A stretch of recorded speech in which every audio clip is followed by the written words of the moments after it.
Welcome back. Well, let's focus on Prince Pipes and Fittings. That's the next management on the show. The company acquired Gujarat-based Aquel brand for around 55 crore rupees. The company is also setting up an in-house manufacturing facility and it's looking to expand its bathware presence. Well, to discuss this acquisition and the way ahead, we're joined by Mr. Nihar Chheda, the Vice President Corporate Strategy at Prince Pipes. Hi, Nihar. Good morning and good to see you in. Give us a few details of this. You're going to be spending close to around 55 crore rupees. Could you tell us the acquired unit, what kind of utilization levels is it at? I understand it's not too high. And at optimum levels, what kind of revenue can you generate from this acquired unit? Sure. Yeah. Morning. Thank you for having me. So we have signed an asset purchase agreement for the acquisition of the iconic Aquel brand. And along with that, we have also purchased the plant at Bhuj, Gujarat for a total consideration of 55 crores. To answer your question, currently, yes, the utilization levels are low because of the balance sheet constraints that the target company had. But now with our financial muscle, we will be able to significantly increase the utilization because the distribution network is already, deeply entrenched. So at peak capacity, we can manufacture around 1 lakh pieces per annum, which translates to a revenue of around 100 to 120 crores per annum. And also the total land bank is around 8 acres and more than 2/3 of the land is still available for future expansion. So once we completely spread out the asset, we would be pumping in more capital to further scale the bathware segment. Oh, interesting. So 120 crores, so approximately, you'll be spending 55 crores and getting asset turn of close to around, 120 crores. Got that. Now give us a few details. By when do you get to this optimum level? Do you think in FY26, FY25? If you could give us a rough number on that. And also, what kind of margins will you enjoy on this acquired business? You also mentioned the scaling up plans. So by when do you take a call on that? Correct. So I think, to answer your question, today we are a pioneer and the leader in our core segment, which is piping. And we want to replicate that success in the bathware segment. And this acquisition is key to that. So this deal helps us in 3 ways, basically. One is we get access to a strong brand like Aquel, which has a very strong market recall, especially amongst key stakeholders like distributors, builders, architects. Second, now we have in-house manufacturing at Bhuj. And third, we have now a deeply entrenched distribution network for the bathware segment. So I think for the next 2 to 3 years, our focus will be to use our financial muscle as well as the brand to sweat out the asset. And I think over the next 2 to 3 years, only post that would we look to pump in more capital to scale the business further.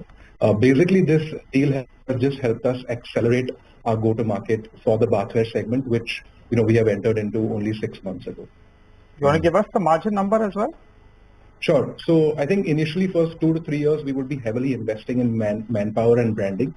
But if I look at over the long term, I think this business will have superior margins to our current piping business as well. So over the long term, 13 to 15% EBITDA margins are sustainable once we hit a certain threshold. Okay. Nihar, hi. Good morning. Prashant here. So roundabout in the range of what you make right now, right, in terms of margins there. Could you tell us how has fourth quarter been for the business, as it stood before you made this acquisition? Because in the third quarter as well, I mean, the volume growth was a little weak as compared to some of the other players in the segment. I think you lost some market share as well. Has the fourth quarter seen any improvement? Yes. So, we had an ERP transition going on, which impacted our volumes. But we are back on track and, we believe that the demand from the real estate and infrastructure segment will continue to deliver. And I would also like to highlight that our 8th manufacturing facility for pipes is on track in Bihar, where we acquired 35 acres of land from the Bihar government. We plan to invest 220 crores to put up a capacity of more than 48,000 tons per annum. We expect to commercialize commercial production from Bihar in 12 months from today, so quarter 4. And we are aggressively putting up capacity not only in bathware, but in our other 2 segments, pipes and water tanks. So we are aggressively adding capacity across segments, keeping in mind that the demand from real estate and infrastructure, not only in the current quarter, but over the next 2 to 3 years, looks to be extremely healthy. Nihar, have you, two things. One, what is the capacity utilization as of now with our, of course, the Bihar capacity will be important. What's the capacity utilization? And in the fourth quarter, what's the market share that you had across segments, if you can give us a sense? Sure. So currently we're at around 60% capacity utilization. In our business, once you start reaching 70% capacity utilization, that's peak. So which is why we have been ahead of the curve with adding capacity in Bihar, which is going to be critical for growth in the eastern part of India, which is growing at a fast pace. And currently we are at around 7 to 8% market share in our core business, which is piping. So around 40,000 crore market size, and we would be around 7 to 8% of that currently as we speak. Our second vertical is water tanks. Total industry size would be around 5,000 crores. We've entered that segment only 2 years ago, so it's nascent times for us. And bathware today would be a 15 to 18,000 crore market size. So the total addressable market for us now becomes around 60,000 crores. And I think this is an opportune time for this kind of an expansion with the way real estate and infrastructure demand tailwinds are coming. Can you just give us a final figure on the volume growth? What are you expecting to see? And can you break it up for us between agri and non-agri? I didn't get that number. So I'll stay away from quantifying growth in the middle of the quarter, but I'm happy to give a directional view. So the demand from non-agri, which is around 70% of our business, continues to be strong.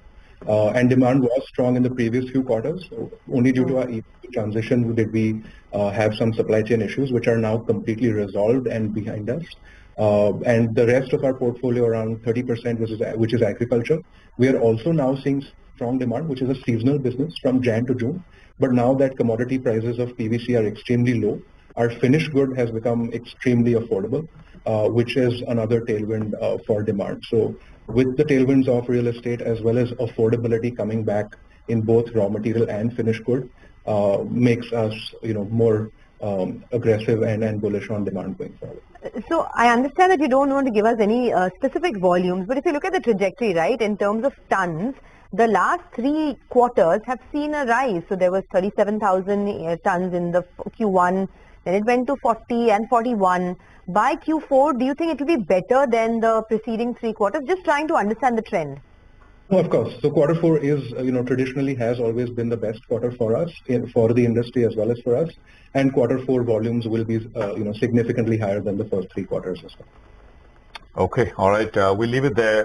Thank you very much for joining us, Nihar, and great speaking with you, and a really good sense of the business as it stands right now. Good luck to you with the new acquisition, and of course the capacity expansion in Bihar that you spoke about as well. Now, Nazara